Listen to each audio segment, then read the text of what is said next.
Congratulations on your purchase of an Alkazone water ionizer. There are just a few short steps to the actual installation process. After we're done, you'll have pure, antioxidant, alkaline water right at your kitchen counter. Let's get started. If you're watching this DVD, you've already taken the contents out of the box. Now, let's begin by looking at each part that we will be using to install the Alkazone ionizer. Most of these parts are located inside the foam padding to the side of the ionizer. First, we have the faucet diverter. This will be connecting the ionizer to the faucet through the water hose. With it comes this adapter, in case the diverter doesn't match your type of faucet. Next, let's look at the water hose. This will be connecting and sending water from the faucet diverter to the ionizer. It may be longer than you need, but don't worry. It can easily be cut to size to fit your needs. Also included is a sink mount suction cup holder that will help to neatly mount the hose to the inside wall of your sink. Next, we have 3 hose clamps and a flexible water hose that will be sending water from the ionizer to your glass or cup. Also included are a spare fuse and a test solution kit. These aren't necessary for installation, so you can leave them aside for now. As for the tools necessary for the installation, we'll just need pliers or a wrench and a pair of scissors. Let's begin the actual installation. Take your new Alkazone ionizer and place it on a firm and level surface away from extreme heat. As another option, you can opt to mount it on your wall. Just make sure you place it near an outlet so that you can plug in your ionizer. Now, let's install the diverter to the faucet. First, remove the aerator from the current faucet. You can use pliers or wrench to do this. After you've unscrewed the aerator from the faucet, take the diverter and hand screw it onto the faucet carefully. And then tighten with pliers.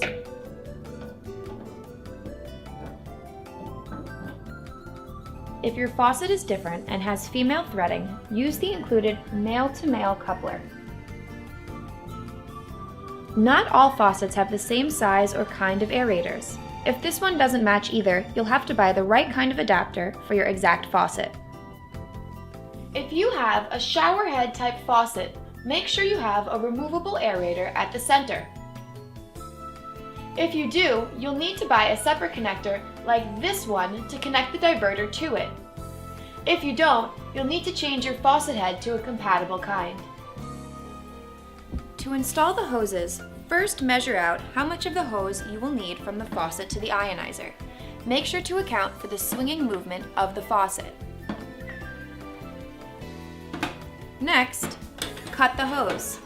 This hose will be our water input hose. The other will be our acid water output hose.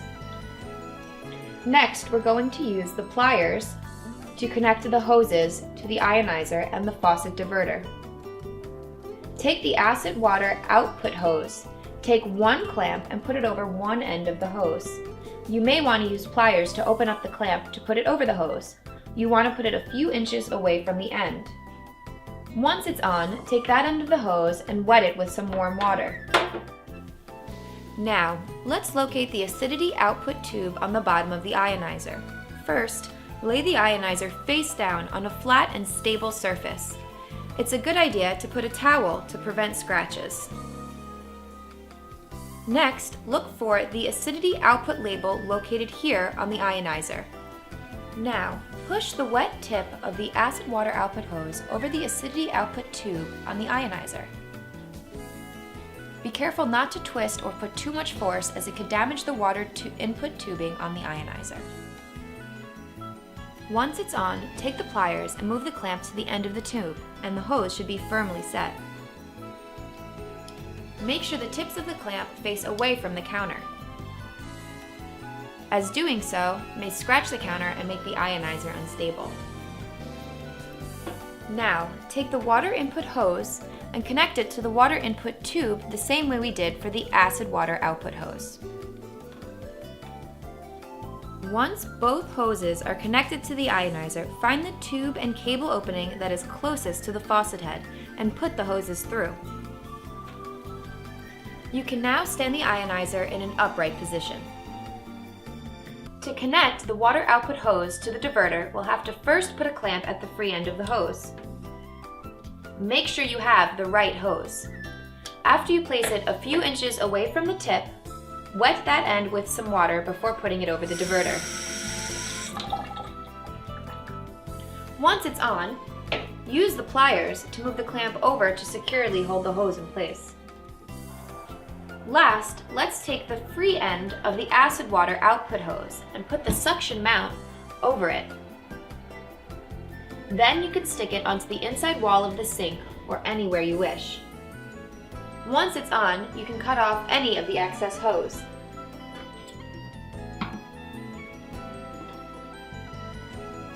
Congratulations! We're now finished installing the hoses for the water input and acidity output to your new Alkazone Ionizer. Let's now connect the flexible metal hose to the alkaline water exit located on the top of the fountain. On some ionizers, there is a rubber cover. Pull it off. Take this end of the flexible metal hose and firmly screw it into the alkaline water exit while twisting the hose. Make sure it is firmly set, but don't over-tighten it. Once it is, we are ready to turn on the ionizer. Now, we are ready to plug in the power cord to the 120-volt electrical outlet. Before we do that, you want to make sure that your hands are dry. Remember, never touch a power cord when you have wet hands. Now your Alkazone Ionizer is ready to be set up to use clean, alkaline, antioxidant water. But before we actually use it, you'll need to make sure that you do the proper cleansing procedures for your new carbon filter. To cleanse your new Alkazone Ionizer and its brand new carbon filters, we're going to let cold water run through it for about 10 seconds.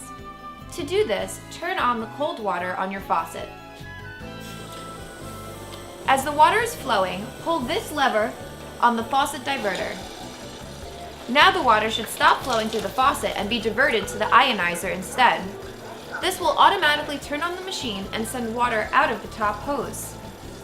The water may have a slightly dark coloration to it, but don't worry.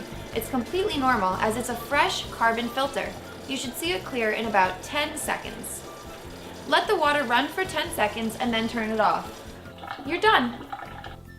Now that your machine is fully set up, let's go ahead and test the pH of your water using the BHL pH tester drops included with your ionizer.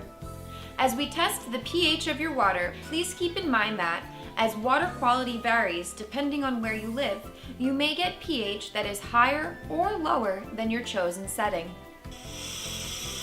To test the pH of your water, turn on your machine and set the pH to 9.0.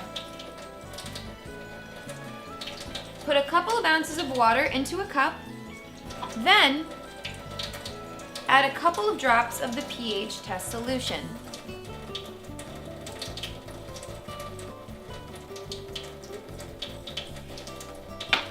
You'll see the color change depending on the pH of the water.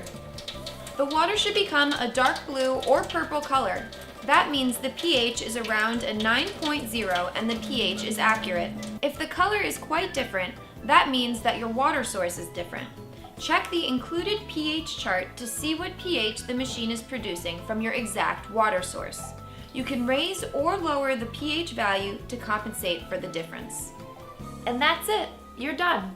Your new Alkazone Ionizer is now ready to turn your faucet water into alkaline, antioxidant water for you to use anytime you need it. Thank you again for purchasing the Alkazone Ionizer.